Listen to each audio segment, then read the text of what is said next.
Hello and welcome to For Wales See Wales with me, Mel Owen. Me, Robin Morgan. And me, Will Hayward. We are no longer at the Royal Welsh technically. However, this will be the second part of our Royal Welsh episode because it was getting chunky, guys. It was getting beefy. Literally beefy. Literally beefy. Cheesy, lammy. Yeah, all of the above. Ducky. Chickeny. You went more exotic with duck. Yeah. Yeah, duck's like it's a fowl, isn't it? Is it? It's a poultry. Oh, yeah, it's poultry. Should know, this is terrible. Yeah, you should know. Yeah, you really oh should. my God. Who are you? I don't even know who I am anymore. There was a scallops stall there as well. Was there? Which felt a bit rogue. Really? Yeah, it's gone That's bougie, a man. long way from the sea. Yeah. Yeah, cardigan-based scallops. I wonder if they're a thing. I love a Maybe. scallop. Yeah. I do love a scallop. Me too. 3 cheeky scallops, bit of chorizo on the side. Boom. Next guest we have, shall we have scallops? A series of seafood. A seafood platter Yeah. for no reason at all. But the ones where you've really got to crack into the crab and sort of like deep prawn You're stuff. imagine just pulling a lobster apart. Touching this, just honking a fish by the end it of would be it. terrible, wouldn't it? Seagulls attacking us on our way out. Who would be the best guest to prevent to present who would seafood be? for? Who's A coastal politician. Yeah. coastal politicians? Almost all of them. Well, Yeah. when we get Nigel Farage on to talk about small boats, we could have a series of seafood to present Yes. to him. That would be great. That exactly. seems fine. Right? Yeah. Yeah, I like it. Him just chomping on fish sticks the entire time. So one thing that we didn't get a chance to talk about at the Royal Welsh, but happened at the Royal Welsh, was the big reveal of Reform's first. Well, actually, it's not their first ever MS because Mark Reckless and co. Some of them defected to Reform at one point, or was it Brexit Pie? Hard to know. Doesn't actually matter. All the same thing. But Laura Ann Jones defected. Tory MS Laura Ann Jones defected from the Conservatives to Reform because she is a woman of principle. They got her. They got the big scalp. They got the big dog. The big dog is in the net. Brilliant. Labour wanted her, Plaid Cymru wanted her. they It were was fighting trends over for her. deadline day. They got her. Who's going to get her? They got her. But Reform, they played the best bet and they got her. Fair play. And they're on the road to victory now with her at the fore. I think so. There was 3 people on stage, wasn't there? Nigel Farage in the reddest trousers I've ever seen in my life. Were they were they salmon at all or were they just red? No, they were erring on burgundy. Oh, really? Yeah. Got a picture for here. Oh, let's have a look. Oh. You know, it's slightly And he's- not matching the tie. That really annoys me. It's so off. I know there are bigger issues. Yeah, but like, if you can't get that right, mate, what else are you getting wrong? You know, he's got a wardrobe where it's basically, who am I going to have to chameleon myself into representing as a group today? Yes, sure. yeah. Let me go to my farmer section. Yes, 100%. Yeah, let me go to my working man in a pub section. Yes. I did a TikTok from the game fair last year about all the men in salmon and red trousers. yeah. It's the most viral TikTok I've ever done. Oh, really? Really annoyed. There's never one I'm in. Do you know what I mean? It was just me take the piss out of men with pink trousers. But now you And need I've to got bring it back. Like that's what Yeah. people say about TikTok, isn't it? If one thing has gone well, then that needs to become part 1 of it. So you're now the Yeah. salmon trouser TikToker. I'm the salmon trouser TikTok. I'm never even in it. Salmon there as well. We could do that for the seafood I platter. love salmon. No, I'm do like, this is not the point, but it's not like I'm being buried to the back of my neck. Do not talk about salmon again. But I love that stuff. Yeah, it's good stuff, man. Do you want to hear some of what Laura Ann Jones said at the conference? What's the highlights? She said that she'd been a member of the Conservative Party for 31 years, but it was now unrecognisable to her. Because there's nobody there. It's an empty room, Laura. She said that the party wasn't the one she joined 3 decades ago, and she could no longer justify party policy on the doorstep. She said Wales was a complete mess, and she wanted to be part of the solution and not the problem. Oh, a complete mess. What year did she join the Conservative Party? How 30? She joined it 31 years ago. So 1994. Do you have a look at how old Laura I Ann was going to Jones say, is? I know this isn't the point, but she looks about late 30s. Yeah, fair play. Do you know what I mean? I was Fair just play like, to her. She's 46. She's 46. Okay, so she joined it when she was 16. Yeah. That is gross. What? So, like, seeing the deaths of a Conservative government in UK who have been in power for 20 years and going, I'm going to join this, just as like Blair Mania is hitting people and her going, as a 16-year-old, this is the party for me. Britpop. I was really brought in by John Major shagging everyone inside. Yeah. I wasn't sure about politics, but this Major Curry thing has really got me going. I don't even recognise it anymore. There's not enough shagging anymore, frankly. Fucking tell you what, there bloody is. A few points on Laura Ann Jones. So, I was trying to get around why would Reform want her to come in. What's she bringing to the party? Less than a year ago, she did have to apologise after using a racist slur about Chinese people in a WhatsApp chat. So maybe they were like, oh, okay, yeah. The Reform were like, she's got potential. One of us. Yes. If we can get that out of the WhatsApp and onto the airwaves. Yeah. Brilliant stuff. She's actually currently been investigated by the Senedd Standards Commissioner Douglas Bain in a probe that is believed to be related to allegations of bullying by a senior member of staff. There was a police investigation into complaints about her expenses, so some messages surfaced, which some people felt suggested that she had been trying to add to her expenses artificially. Now, there was a police investigation into the complaints and they found no evidence of fraudulent activity, so not suggesting that there was. Yeah. But when these are the two things that most people kind of know about her, you do think kind of why has she done that? So I actually I had a little walk over to the Conservative Party tent stall at the Royal Welsh. Were you welcomed with open arms? I imagine they had palm leaves fanning you as you went in, thanking you for all your work. I was glad they weren't just shoveling manure at me after what we've been through. But to be fair, they were very friendly. They're very welcoming. They were moderately friendly and welcoming. They need the votes. Like, you wouldn't just will by any chance. I mean, I will be their youngest voter by such a distance. And I said something. It was about 2 hours after she'd made the announcement. I said, "Did you know this was coming?" And they were like, "No, we didn't." Did they feel forlorn? Were they mourning her loss? Yeah, pouring one out. Lit a candle for Laura. Minute silence. Punctuated by racial slurs. Yeah. That's how you knew it came to an end. So I got the impression that they were a bit bemused by it because they felt like they've done quite a lot to look after her over what has been a pretty tough year of her own making. Yeah. I mean, my thoughts on her going, let's face it, she's doing it because it will massively increase her chances of being re-elected. Remind us where her seat is. Is it Monmouth? She is the member of Senedd for South Wales East. I don't know where she would have been elected. Maybe it would be in Monmouth, in one of the new super constituencies. She might have got the impression that she wasn't going to be top of that list, and so thought, "Oh, I need to." Sure, but frankly, let's. I mean, she's written a piece for the Telegraph saying why she defected from the Conservatives to Reform. Has she? I'm going to be honest with you. I'm not going to bother paying for it, so I'm not going to read it. But I did message her, and I asked two things. I asked her about if she would be the leader of the Reform group in the Senedd. Now, the thing to say is she can't actually be the leader of a group and be paid for that if there's only one Senedd member of a group. If other people were to defect to Reform, that would mean a big salary. You know who could fill all the expenses on that and make it look like there's two people in there, though? Maybe not her, because the police found no wrongdoing. Still a valid joke, Robin, and legally absolutely bulletproof. Mr. BBC. But the other thing I asked her was, so she wasn't directly elected in terms of, in the old Senedd system, there was two votes. You voted for your constituency MS, and then you voted in a party list.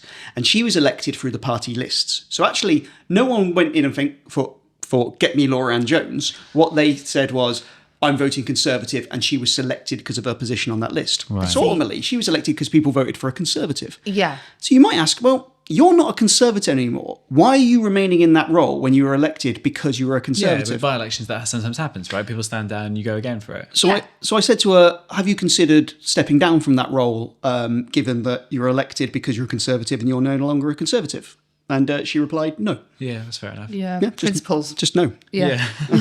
We know that Reform in Wales have absolutely culled 7 of the 15 leaders of their branches over the last month. There's only one woman in any position of power in any part of the party, excluding Laura Ann Jones now. Her usefulness to them is essentially to give the Tories a bloody nose and get them some attention. Parties, when you defect to a party, you're never really that welcomed. Like you'll never really feel like one of them. And ultimately, from Reform's point of view, they're trying to portray themselves as anti-establishment, and all they're doing is bringing in people from the establishment. Yeah, the shadow. Yeah, exactly. From the Welsh Conservative group. So, I mean, a low-ranking name for a middling party. It's not, So damning. Fire. Said as a throwaway, just one of the meanest things I've heard in a long time. Just a low-ranking name from a middling party. I think I'd quit my job if someone called me that. Well, Laura, you're welcome to. She won't. She will not, though. She's still getting paid. Regardless.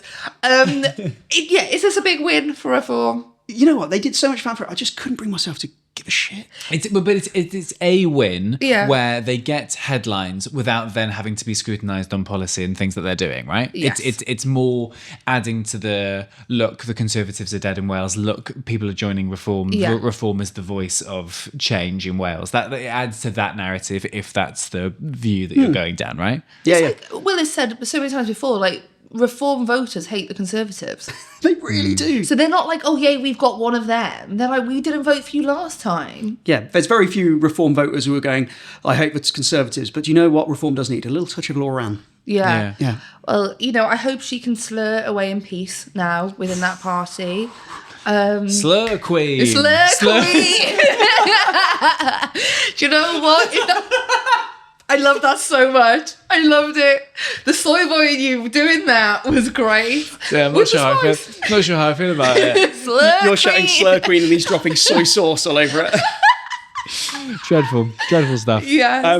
Okay, we just wanted to touch on that, didn't we? We just wanted to... Yes. Because by the time we were back in a room together, it would have felt... Oh, no, she'd probably have moved again.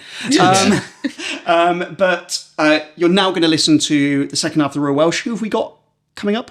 Yes, we have part 2. It was a bumper day. So we have Elin Jones. Kind of Plaid Cymru, but the Llywydd. Yeah, exactly. Yeah, but we'll hear all about kind of how her role is split. Yeah. It's really interesting. It's really fascinating, and that's a lovely chat. And then we have Abi Reader from NFU Cymru. So the agriculture keeps on agriculturing. We talk a lot about cows and what makes a good cow, don't we? Yeah. We learn a lot about. Was it Spot? Spot was Spot the cow. Spot's her cow. I mean, you've all got this coming up. Oh, can I just say one thing very very quickly about what Jane Dodd said? She suggested that she thought the Lib Dems could win 10 seats. Yeah. I don't think I articulated enough how insane that is. Right. That there is no chance of that happening. I just wanted to go on record saying. Sure, okay. Sure, yeah. It would have been a big ask for you in her face to have gone, what? Yeah, thanks for coming over. Excuse me? Bullshit. Yeah. No, on the floor. Yeah. No, just literally, I can see some. Yeah, interesting. Double figures for the Lib Dems is quite ambitious, especially if they haven't secured the signing of Laura Ann Jones. I think it's just not going to happen now, is it? Lone striker. Laura Ann Jones. Indeed, yeah. Good old number 9. So enjoy this part 2 of our Royal Welsh show special, and yes, in the meantime, go on TPAB's website and book tickets for our Wrexham live show because it's nearly selling out. Yeah, September. It's going to come out soon. Years. We are now joined by Elin Jones. Welcome, Elin. Can you just explain your role, your seat, and specifically what you do within the Senedd? Well, I'm Elin Jones and I represent Ceredigion in the Senedd. I'm a Plight Cymru member, but since 2016 I have been elected as the Llywydd of the Senedd. So I preside over proceedings and take decisions on how stuff works in different ways within the Senedd. So I need to chair proceedings and behave in a neutral way as the Llywydd. So I leave an element of the party allegiance behind, but I still have to stand in the name of my party and win seats in Ceredigion and Ceredigion Penfro, as it will be. So I retain, probably differently slightly to how the Speaker in the House of Commons works, because they have uncontested seats, which I don't have the luxury of, so I need to retain a party political identity in Ceredigion, otherwise they won't select me or elect me. So for people who aren't familiar with Welsh politics, you're the equivalent of the Speaker in the House of Commons, aren't you? But you're basically John Bercow without the ego.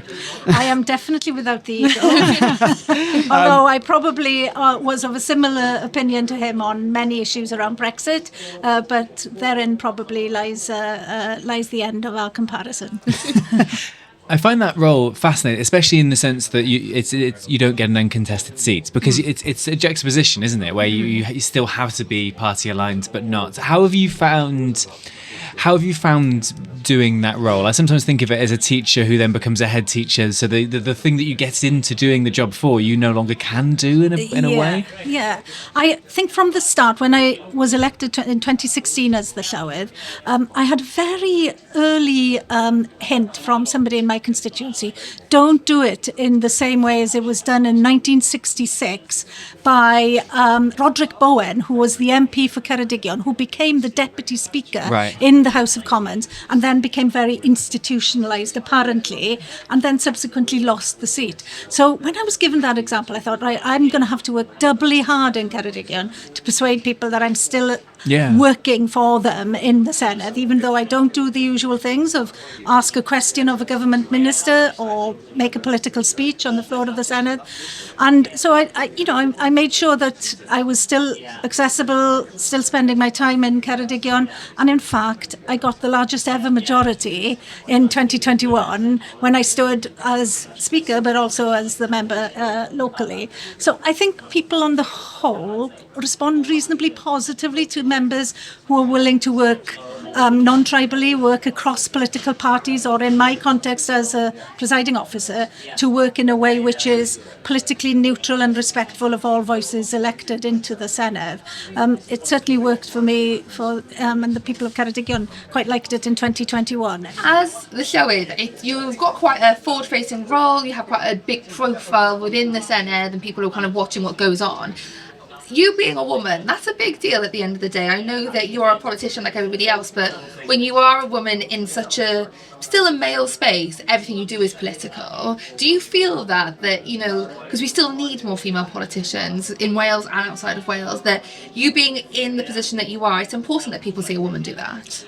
Absolutely. Although I wasn't the first female Llywydd. I followed on from Rosemary Butler, and I think what we need to be doing is normalising these leadership roles for women, and that's part of what I do, and I hope to encourage more women into political life, but not just into political life, into decision making and political leadership in that context, because women are taking part in every sector of society, but still we find that women are less likely to become leaders of whatever area of work they find themselves in, or in society generally. So, me doing my little bit on that is important. It says something, but more than, I don't want to be seen as somebody who's leading the way. I don't think I am leading the way anymore, but I'm part of normalising women in public life and leadership in public life.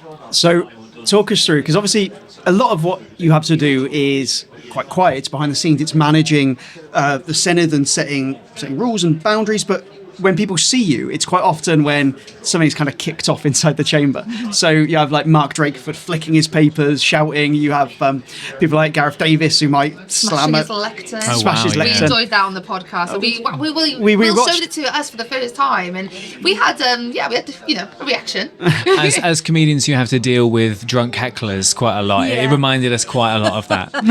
Yes, absolutly. How do you find, do you... Is it tricky? Do you feel like you've got better at managing that? Do you ever want to just go, just shut up and sit down? What are you doing? I think I've always had a good day if I'm not in the headlines or on any clips at all, and I'm totally ignored. So I haven't had to intervene at all on any member. But, it does infuriate me slightly sometimes that members are using their platforms in a kind of way which isn't about the scrutiny that's meant to happen within the Senedd. They're looking for that headline outside. But what I think is always useful to remember, that politicians are people, and sometimes we just lose our temper. People lose their temper. It's not a great look, really, and most of the ones who've ended up losing their temper have regretted seeing those clips after that. I certainly think that Mark Drakeford said to me, he really, a few days later, he was like, I really shouldn't have done that. Full of paper cuts. The thing is that there would be some people who say, I'm not sure I completely agree with this, but there would be some people that say that the Senedd politics is a bit boring in comparison to Westminster politics. You know, you see PMQs for kind of politics geeks like us who would enjoy watching that and seeing that kind of thrust a bit and the kicking off. When something passionate does happen within the Senedd, it feels like all these people care, right? This is politics happening. I like passion when there's reason and value and politics behind it. What I don't like is the kind of fake passion or fake anger that's brought into various contributions. I think we see it a lot in the House of Commons, that it's almost performance politics. You know, we do see more of an attempt to kind of question and score political points, yes, and, you know, and that's part of scrutiny. But I don't like it being just about the performance and the heckling. And, you know, I'm very glad actually that I've served my time as a politician in the Senedd and not in the House of Commons, because I think I would be wholly turned off by that kind of performance politics, only therefore trying to score that humiliation sometimes they seem to be looking for. Simulated outrage kind of thing. Yeah. If you're not that kind of character that, you know, who does kind of thrive in confrontation or shouting and that kind of, it doesn't mean you're a bad politician, it just means you're not that kind of character. But somebody like that might struggle in the House of Commons, would you say? Yeah, I think you know, obviously rising to the top and being seen in the House of Commons must be a struggle, I think, and it's very often about how loudest do you shout in the middle of quite large groups of people. I think, you know, for me, politicians is not just about that kind of way you do that performance in a formal question session in a Senedd, but it's also about how you do your work as scrutiny, as developing policy, as bringing new ideas into discussion, and about realising them as well, you know, and being a backbencher who's able to bring forward a piece of legislation on safe staffing levels for nurses, you know, and accomplishing that even though you're from the smallest political party in the whole place. You know, those are big moments for politicians to actually achieve something. They don't often make the headlines or the clicks on social media, but those people who have left after having done that in politics will look back at their lives in politics and think that they made a difference to some people. We've talked about this quite a lot, about the way that society feels quite fractured at the moment and how social media is kind of like making it worse, really. And, you know, have you seen since 2016, I suppose, when you started, obviously that's quite a sort of toxic year in UK politics, right? So have you seen kind of more people going for those outrageous things to say in the chamber? Have you seen more sort of division since then? And do you see a kind of way, do you feel like it could get better? Well, in 2016, there were 6 or 7 UKIP members who were elected to the Senedd, and I was elected as the chair in that context.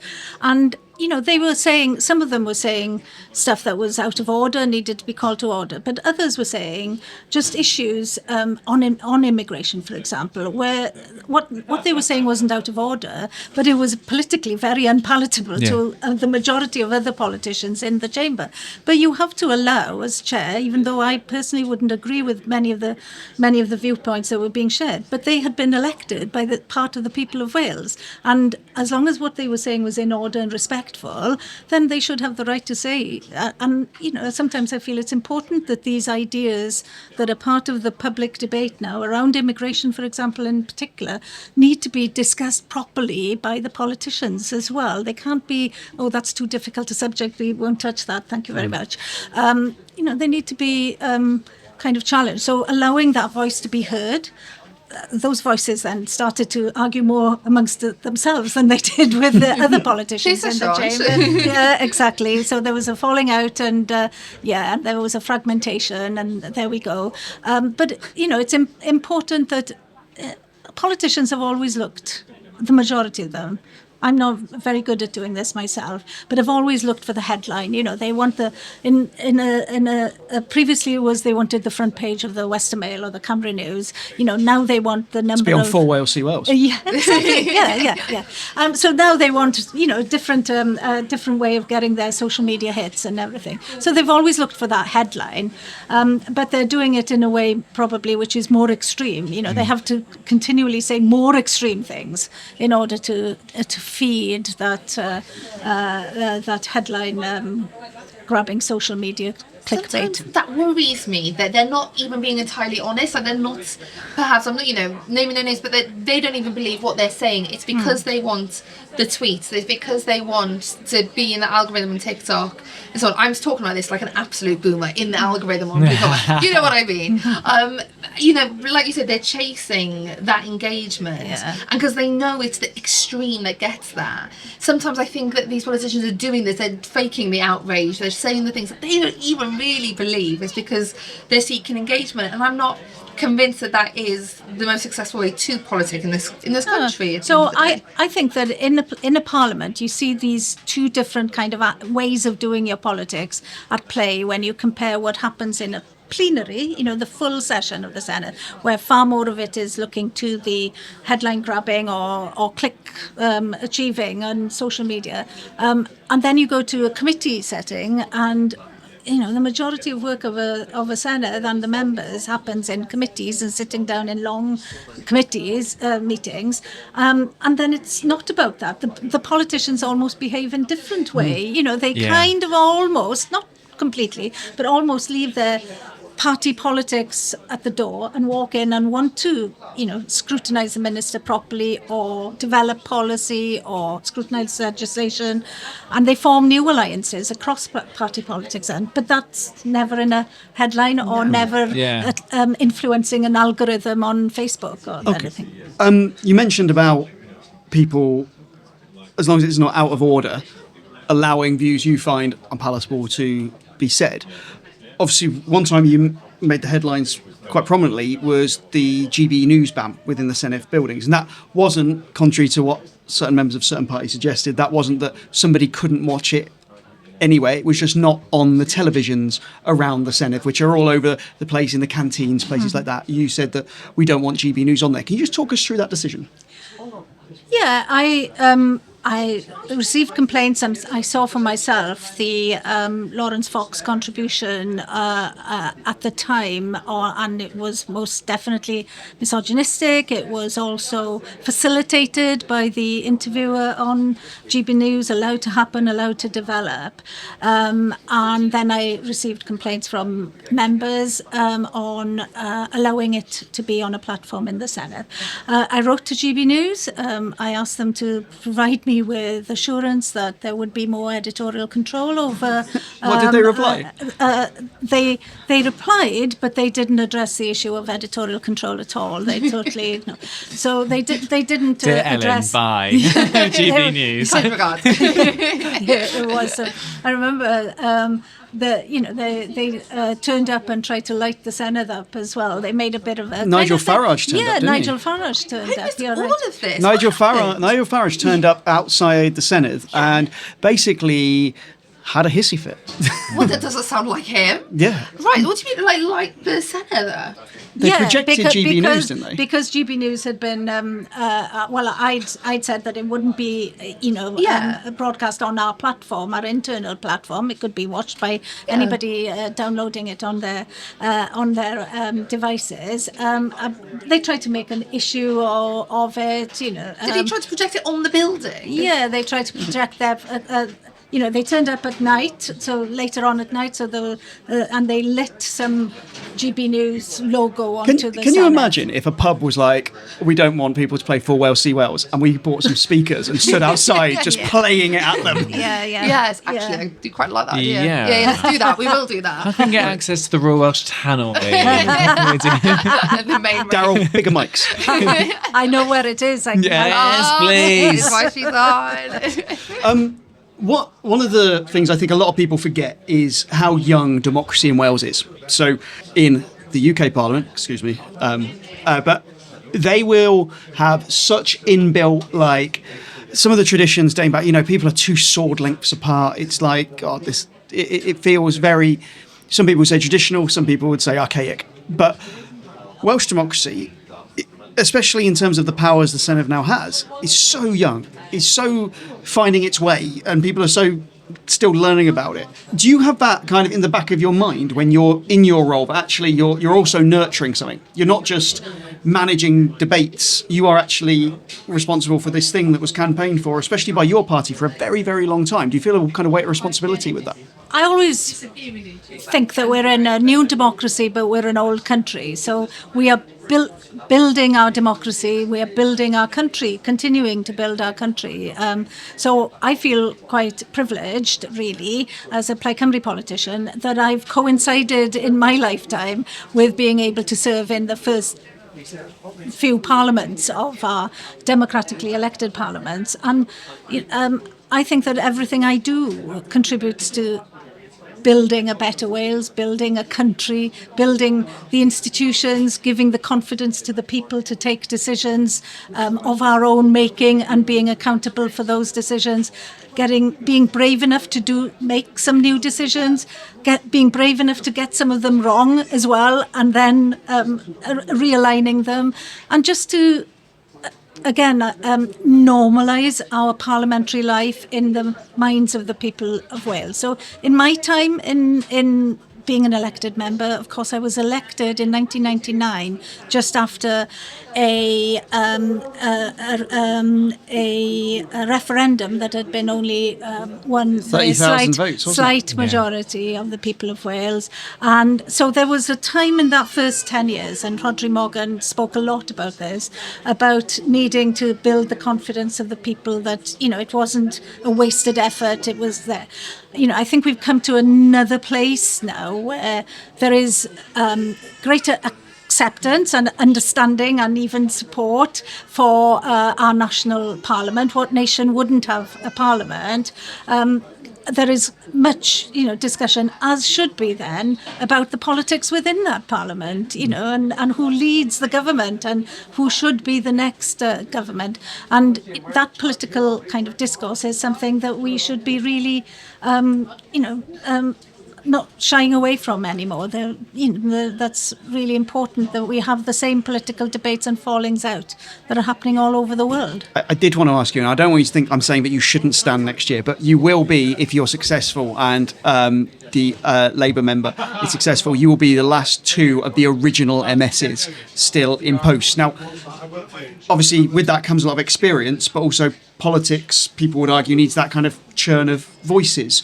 Is it good for someone to be an elected member for a quarter of a century? I think it's good to have a mix. So I'm very aware of the fact that in me standing again and being selected again by my party locally, that somebody else isn't being enabled to be in that opportunity, in that position. I was really lucky in 1999. Cynog Davies, who was the MP in Ceredigion, decided not to stand for being a member of the Senedd in order to allow somebody new to come in. So I've got to be very aware that at some point, and it will happen sooner rather than later, I've got to enable the next generation of Plight politicians in my area. And I'm helped in this election coming up by the fact that there will be 6 candidates in the name of Plight, and there may be more than just one that's elected for the Senedd in Ceredigion Penfro. So, and there's a young politician from Aberystwyth who was the mayor of Aberystwyth. She's number 2 on the list in Ceredigion Penfro. So who the way knows? you pointed at me, we got really scared, like I'd forgotten that it was me. You've done the homework for tomorrow. I'm just thinking of young people from Aberystwyth. That's why I Mel, if you ran for Plaid Cymru, loads of the accusations against us, they'd be like, we knew it. We knew they were nationalists. I don't know, it got very cold there for a second. But no, I remember you, Mel, in Aberystwyth with political views as a younger person. It was great. I was really, really happy and proud to have young people like you. What was young Mel like? We'd like to know about this. She was quite political. I remember going to a meeting. The first time I met you, I think, was in a meeting. I think you'd organised it in Capel Bangor. You're Do you remember? such a dork. You're such a Will nerd. Hayward, imagine. It must have been about 12 years ago, maybe. I was 18, Yeah. What for a leader? Why wasn't she out collecting fossils like a normal? Like normal people. No, like she normal was cool kids. organising Yeah. political cross-party meetings of politicians in Capel Bangor and Aberystwyth. I love this. I'm sweating so I much. love this. You made out you were just out like just partying with young farmers all the time. But no, it's like I'd really like cross-party consensus on this, guys. Back to Elin.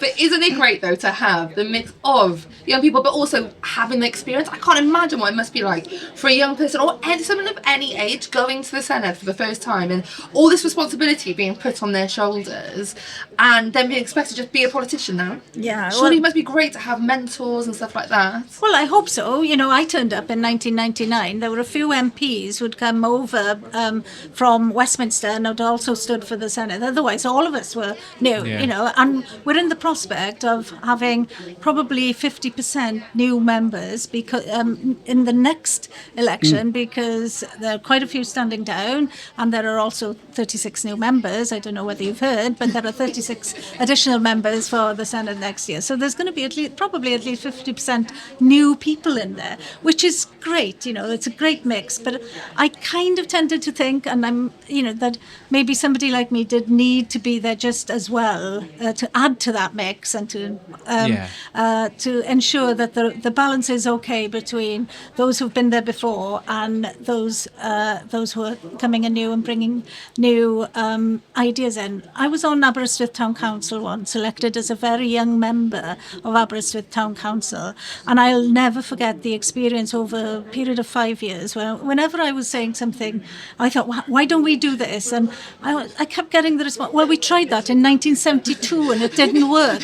You know, that kind of, I don't want to be one of those politicians who's been around a long time and then starts to say, we tried that before, it didn't work then. You know, I don't want to stop new ideas. They need to, or old ideas being formed in a different way. You know, we need to continue that. So when I become that voice that says, we tried that in 2001 and it didn't work, I know it's time for me to leave.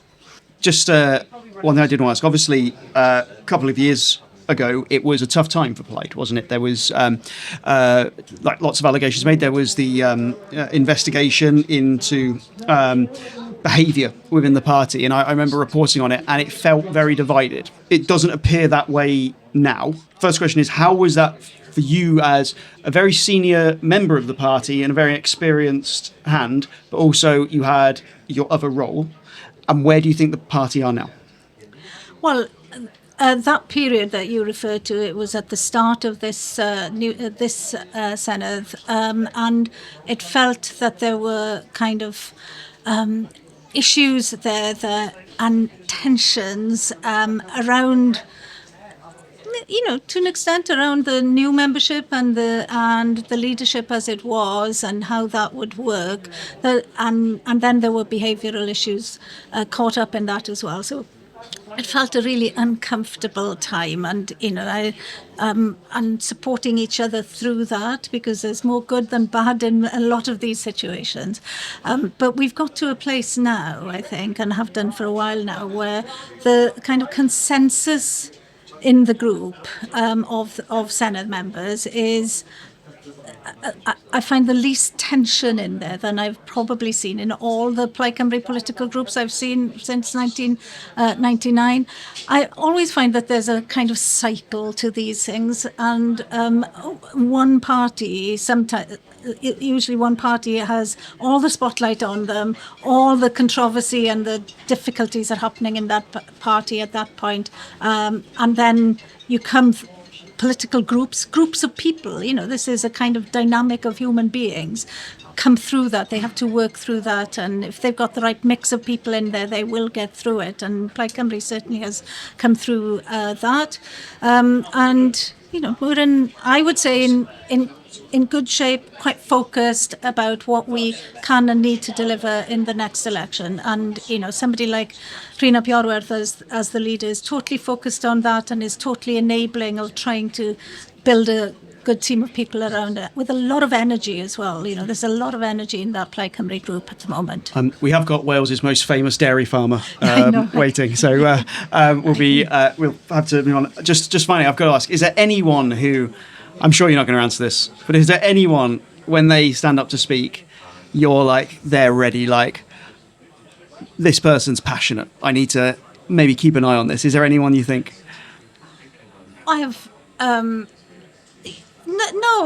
Actually, no, there isn't in this There's Senedd. no- There might have been some in the previous Senedd, but in this Senedd, I think that, on the whole, some politicians have bad days and they lose their temper and they get too wound up about something which might be happening elsewhere, but they manifest it through their contribution in the Senedd. So I think, on the whole, I think I've got a good group of people there on the whole. I have my favourites, of course, the ones that Who's your favourite? Yeah, I'm not going to name anybody again. Oh, come on, Oh, come I on. can't do that. But, Least favourite? Does it rhyme with Baron Diller?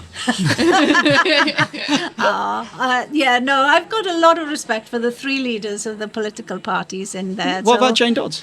I should have said political groups. And Sorry, Jane my Dodds, apologies. of course, is I wasn't political questioning your party. posture. Yeah, I mixed up on my own standing orders there for a moment. Who's the geek now, Will? Look, thank you so much for coming on. It's Diolch been an absolute pleasure. enfawr. Diolch yn fawr. Yeah. Thank you. Right, so lovely to talk to you all.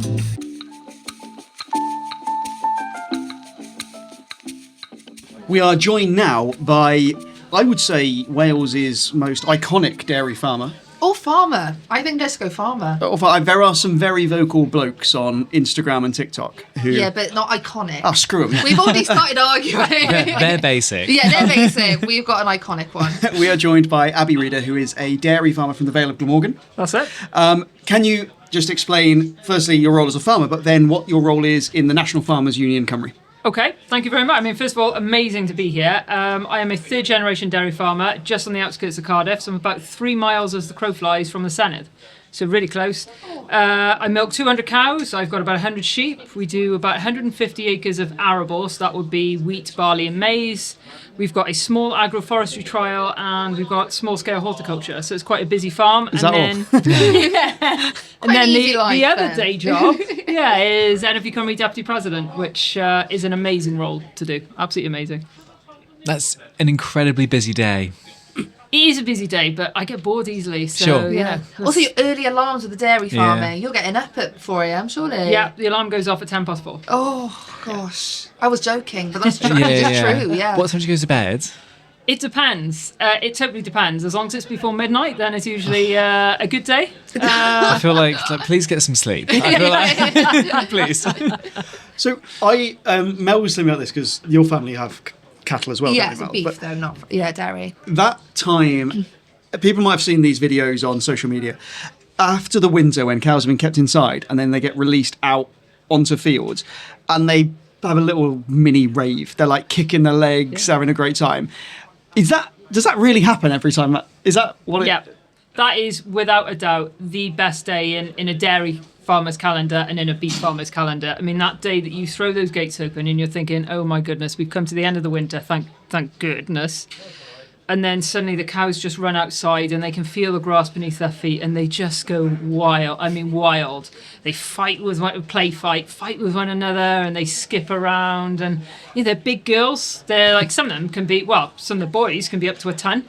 So, and they're dancing around like the little ballerinas and it's such a strange sight, but just makes your heart sing. It's just amazing. Do they get sort of the day before that happens? Do you reckon they're like, we know it's coming? They know. Yeah. So they know. I think they can smell it. There's a certain point in the spring when the sugars come up in the grass because of the sunlight and they can smell it and they know. And you know when that day's come because they tell you and you sort of tell them. There's like this little psychopathic energy. yeah.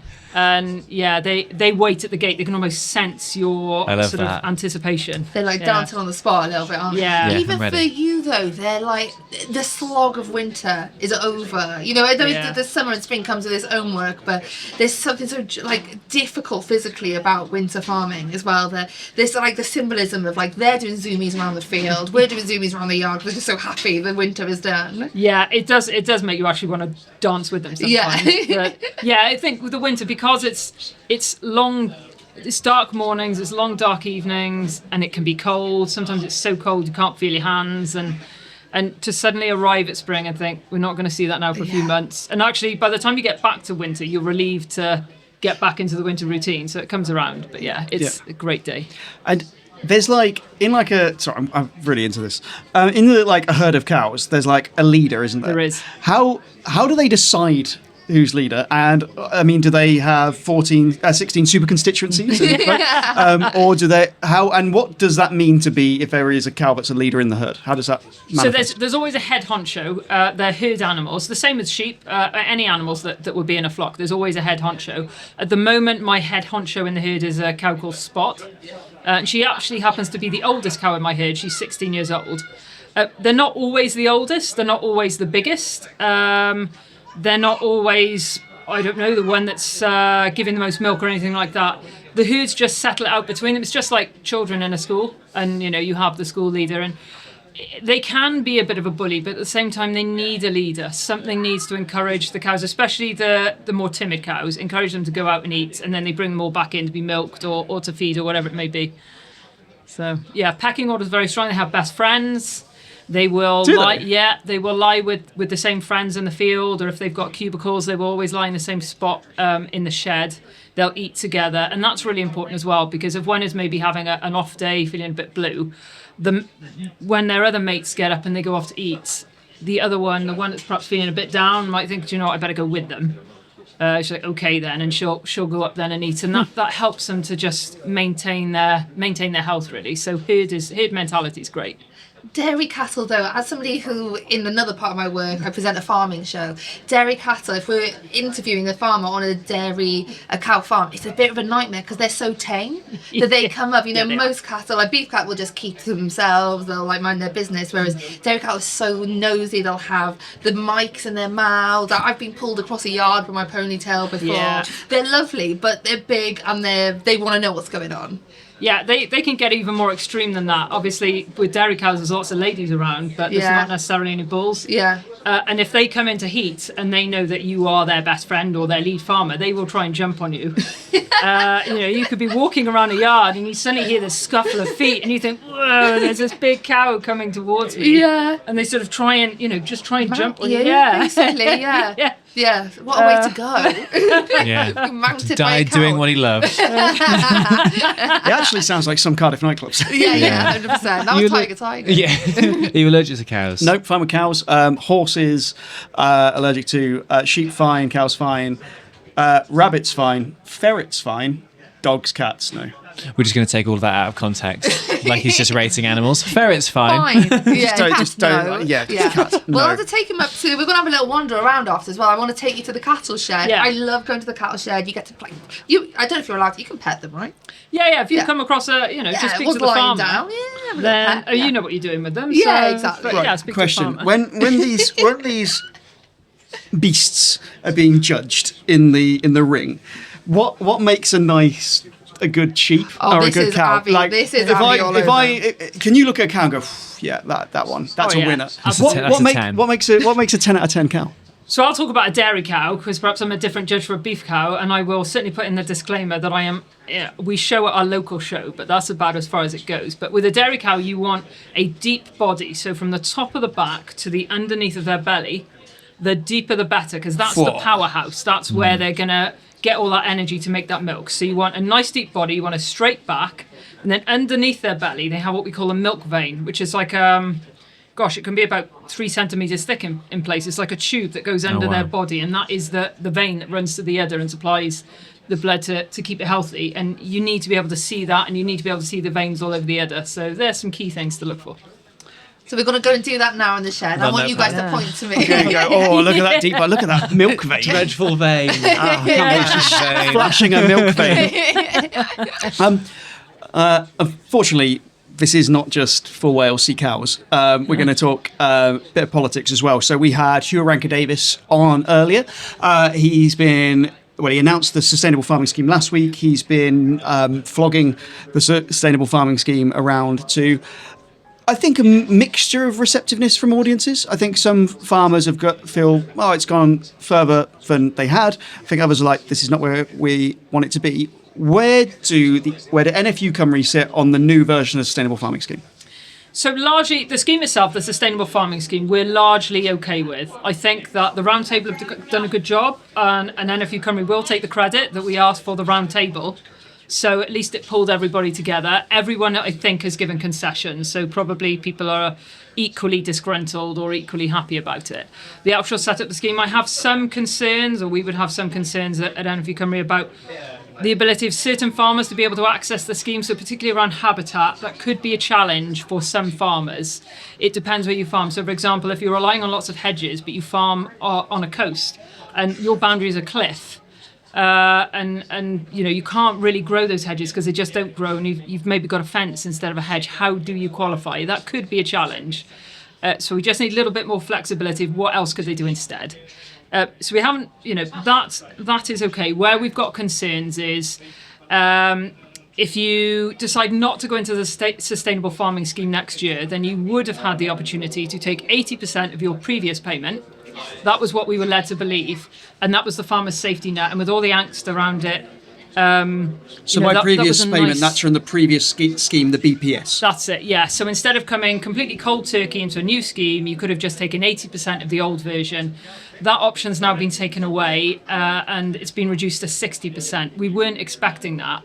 And I just think with all the angst that was around it, there's lots of farmers very nervous, very sceptical. To just take that safety net away is a bit cruel. And then we've got two other concerns. One is we're still waiting for the economic impact assessment because the last one was quite damaging, threatening job losses and loss of livestock, etc. And then the other one was completely out of the blue, so it hadn't been discussed at the round table. That is quite disappointing. There was a suggestion by Hugh that in 2027, so in the second year, they might start moving money out of what we call the universal layer. So that's our stability, without getting too technical, moving into other areas. So it could be harder for farmers to access that funding. So what that moving things from the universal layer to the layer where farmers can choose, or it's optional to go into. Optional and collaborative, yeah. So what that was basically saying is they want to make it more financially incentivized for farmers to go into the things like tree planting and stuff like that. Yes. Okay, rather than the universal ones.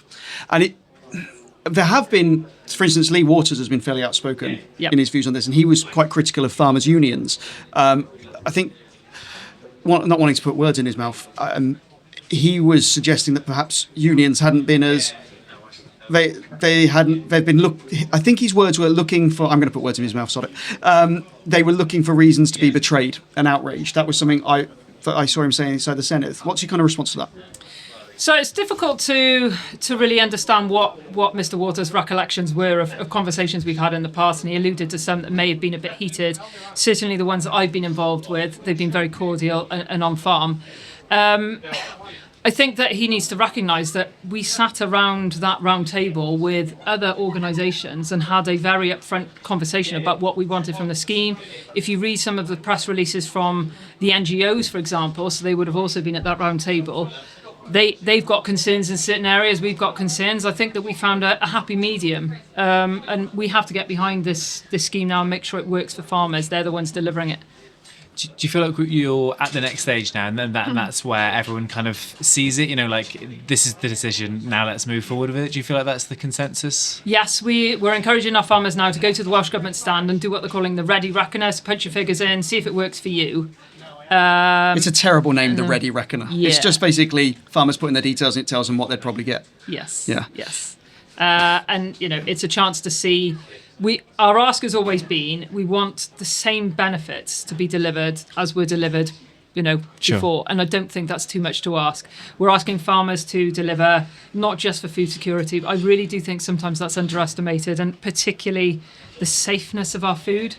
You look at all the problems going on in the world at the moment, and we've got to make sure that anyone living in Wales or beyond is having food that's safe and traceable, but they're delivering for the landscape and the economy. I mean, we're in the middle of the Royal Welsh show. The economy shouts at you here. It's just, you breathe every essence of it, and, we've got to make sure we look after that.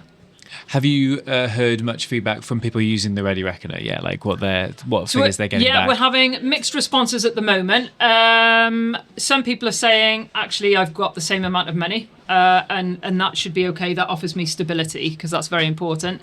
Some people are saying, I may be losing out a little bit, but it might be okay. Others are saying, well, actually, I don't think I can access that scheme because I haven't got enough habitat. And there's some people that are really worried about all the things they're going to be asked to deliver, which would be very different maybe from what they've done in the past. This is a seismic change for people. They are going to need a chance to adapt. And these are very, very busy people. We've got less than 6 months to go to the 1st of January, and somehow they need to get their head around whether they can mould their business. They might already have bought their seed for next year because we're in the middle of a drought. We've had a very early harvest, so people are probably way ahead on their plans.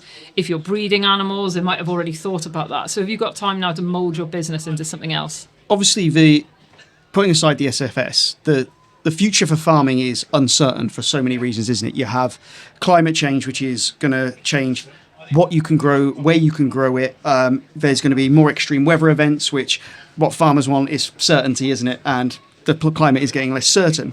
There's also other issues, for instance, around consumer habits changing, but also things like lab-grown meat. I know that's still in fairly its infancy, but that has the potential to really impact farming in Wales. The industry, and this isn't a criticism, the industry knows it has to change, does it?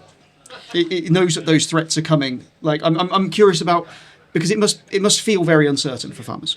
So I think farmers know change is coming because we're always changing. I mean, you just think what we do differently today to what my parents did and my grandparents did. I mean, my grandfather started by milking 4 cows.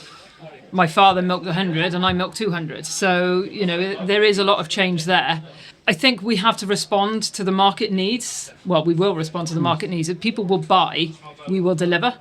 So, until people start changing those trends, that is what we will continue to deliver. And then as the market starts to alter what it wants, what we're seeing at the moment is actually an increase in the consumption of red meat to the extent that there isn't enough in this country, and we're seeing more being imported. I mean, prices of lamb and beef are doing well at the moment. That's giving good signals to farmers that they need to keep doing it. So, it's just about following the market trends. It's just like any other business. For a young farmer, this would feel like a really scary time, I'd imagine, because like you said, the uncertainty that we've alluded to there, we hear all sorts of stuff about inheritance and so on. You'll see from the show today, there's no lack of young people wanting to go into it, but it's those who feel that realistically it's not a viable path for them. Like, is that something that you're worried about, that there isn't enough of the next generation going to be able to come through?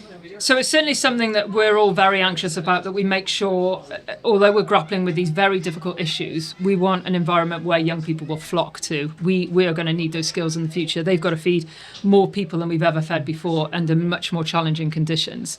And I've just come actually from a scholarship, we call it the Gareth Rory Scholarship, and it offers travel bursaries for young people to go and progress and further themselves. What we're seeing at the moment actually is more interest in agriculture. I mean, I've just offered a full-time job to an 18-year-old. She's been in part-time employment with me since she was 16 and been at college, and she's just finished college now and said, I want to come into farming. She's a new entrant.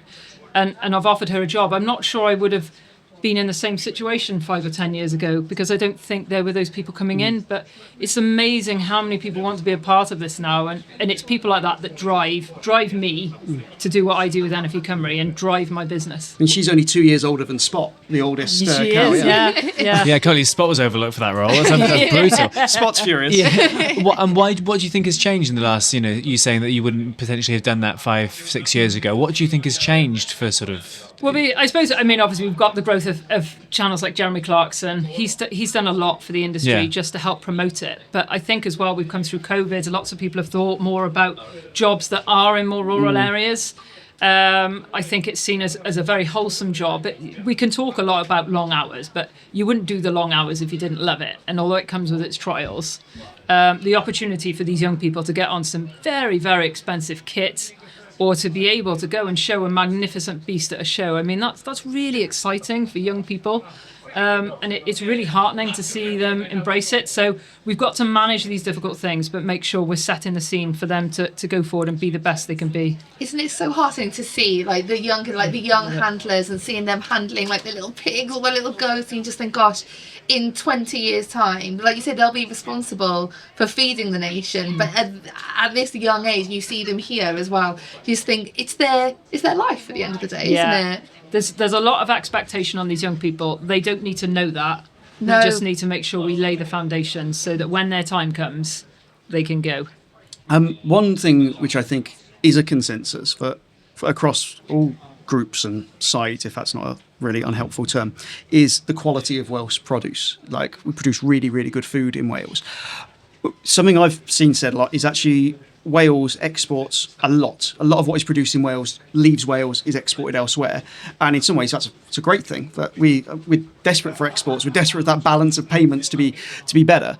But is it a frustration that actually Wales is a nation of quite bad poverty and really bad health outcomes? And quite a lot of what we're eating in Wales is worse quality food that we've imported rather than eating stuff that is produced here. How do we make it? Is it desirable to have more food from Wales eaten in Wales? Is that something that you want to aim for? I'm curious about that, because Wales is a massive exporter, isn't it? I know there are other benefits like the supply chain, all that sort of stuff. I'm interested in your thoughts. Yeah, so this is actually a great question because it does come up a lot. You know, we export a lot of food. So let's start with red meat because it's the most obvious. Lots of people say we export more lamb than we eat. Well, to start with, our biggest market is England. Last time I looked, England was not an export country. It's just another part of the UK.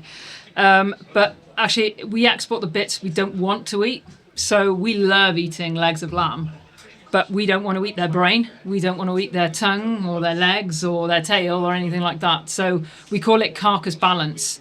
So we'll consume a lot of the bits of a lamb in Wales, but the bits we don't eat, we send abroad. And by getting a really good market for them, that actually helps to keep the overall price down because the farmer's getting a good return somewhere else. And you can offer a lot of benefits with that.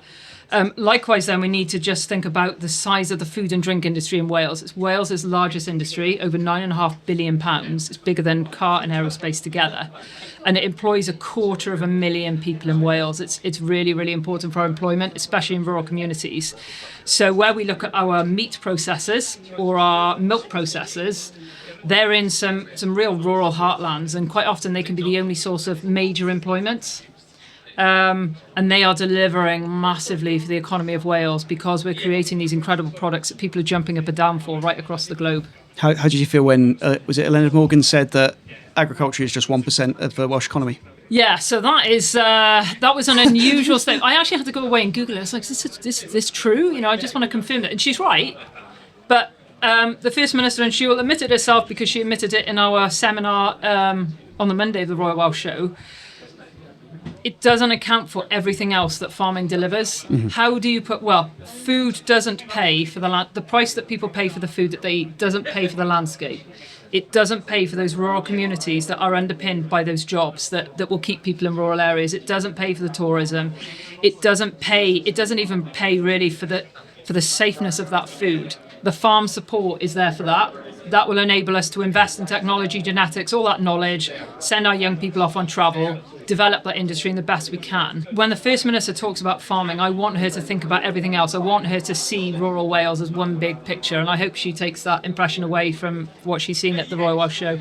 As a farming union, you look at the politicians that are in power and you look for friends and you look for allies and you look for people who get it. Do you feel like farming's got a lot of friends in the current Welsh Government? So as lobbyists, we speak to anyone and everyone. And the most important thing to us is that door is always open. Regardless of whether you are having a hard conversation with someone or not, if you can't actually get through that door in the first place, how on earth do you even start?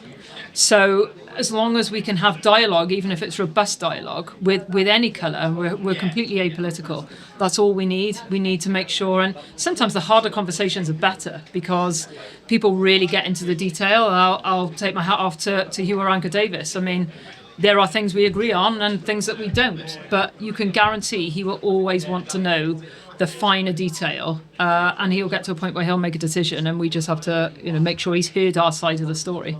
Yeah, we've talked a lot today about that dialogue, about that sort of feeling like it being in a very different place from February last year, and it feels like... Do you feel like the dialogue has been one of the reasons why you're kind of now in the place where you can sort of move forward with the SFS? Absolutely. It's been a challenge for the last 18 months to try and get to where we are today. I think it's a real achievement by everybody who's been involved. And yes, it just highlights to me how important dialogue is with any colour, with anybody who's prepared to help. And you never know where people will end up. We talk about young people today. We've probably got young people on the showground who'll be the next First Minister maybe, or the next Chief Veterinary Officer, or maybe they're the next researcher. So, we have to keep thinking about who's coming through in the future as well as the present. With the next government, whoever they may be, is there anything that you're really hopeful for that would be top of your list that you would love to see them complete? Yeah, so we're always going to have lots of asks, aren't we? I think there's one overriding ask, which isn't necessarily a devolved issue, but is the most, without a doubt, important issue at the moment in farming, and that is around inheritance tax. And what can Welsh Government actually do to help stop the family farm tax impact? Because that will decimate our rural economies. And there is a bigger ask of Welsh Government to do more about that. If we're looking then at devolved matters, we need to make sure that we've got a budget that will put confidence back into our industry, because they are going to have to deliver a lot of things. And by offering a budget that is multi-annual, so when we were in Europe, we had the opportunity of a budget that lasted 7 years. At the moment now, it's just rolling over every 12 months. That's not going to help Spot. Okay, she's going to be really insecure at the moment, thinking, where is my bed going to come from next year? But these are things that we need. Obviously, we've got lots of asks around difficult issues like TB, planning, rural crime, water quality. Bit of security. Everyone loves a security blanket. Justice for Spot, I think. Yeah, Justice for Spot. Yes. We've heard quite a lot about how farming and agricultural issues get dragged into the cultural wars by people who, I would suggest, actually don't have that much interest in the long-term sustainability and health of rural communities. It's an expedient way of creating discontent and arguments. Is it hard for you? Because I remember when I saw you guys speaking down outside the Senedd, you're there saying these issues around the SFS really threaten farms. There's this many jobs at risk. And you've got people there holding up 20 mile an hour signs and stuff. And I'm not asking you to give an opinion on 20 mile an hour, but it's really easy for people to conflate real issues for agriculture communities with broader issues to try and push other agendas. Is that a hard thing to navigate? It can be complicated. The key thing is that we have a very democratic structure, and we're always listening to our members and giving those messages and trying to make sure that when we're having conversations, this sounds like perhaps a waffly answer, but if we're having conversations, it's always about what our members want and what we know we need for this industry. And you just have to shut that noise out, because we are ambitious for a progressive and a productive and a profitable industry that's just going to make sure young people come in. The next generation is not the one that's coming up now. It's the one that hasn't even been born. Could you give me your favourite type of cow? My favourite type of cow? Ooh, okay. It's really hard to pin it down. I shouldn't have favourites. Shouldn't pin them down either, mate. I'm not necessarily going to name a favourite, but we do have a breed of cow. We have black and white cows, which is like the Mercedes-Benz of the cow world. They are amazing. But we also have brown and white cows, and they're called a dairy shorthorn. And they're all descended from both sets of grandparents, and they're a rare breed and they're dying out. So we're working really hard on the farm to conserve them and make sure those genetics are still there, because at some point in the future they may be required. And I'm just one farmer who's talking really sentimentally about this, but you speak to any farmer and they will just wax lyrical about their favourite cow or sheep or dog, whatever it may be. And there are people out there looking after these genetics and making sure they're there for the future. We're going to try and spot some of them now, aren't we? Yeah, we're going to have a little walk around. Yes. Abi Reader from NFU Cymru, thank you so much for joining us. It's been Diolch yn fawr. Diolch. So, guys, another Royal Welsh show is over.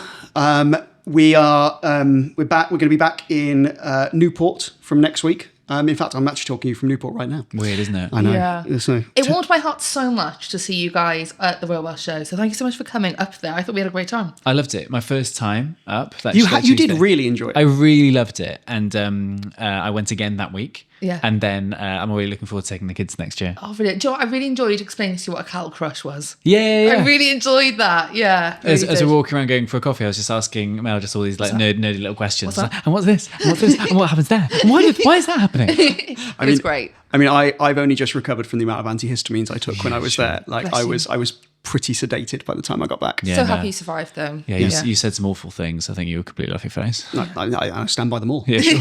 I'd like to announce I am defecting to reform. Bombshell. So yes, thank you for listening. We hope you enjoyed it, and we'll be back next week with a normal studio episode. And in the meantime, chuck us some questions online. Yeah. Get tickets for the T-Pab live show in Wrexham. It's selling really well, so we're looking forward to coming up north and having a nice little chat with you guys. Diolch yn fawr. Diolch yn fawr, guys. Diolch.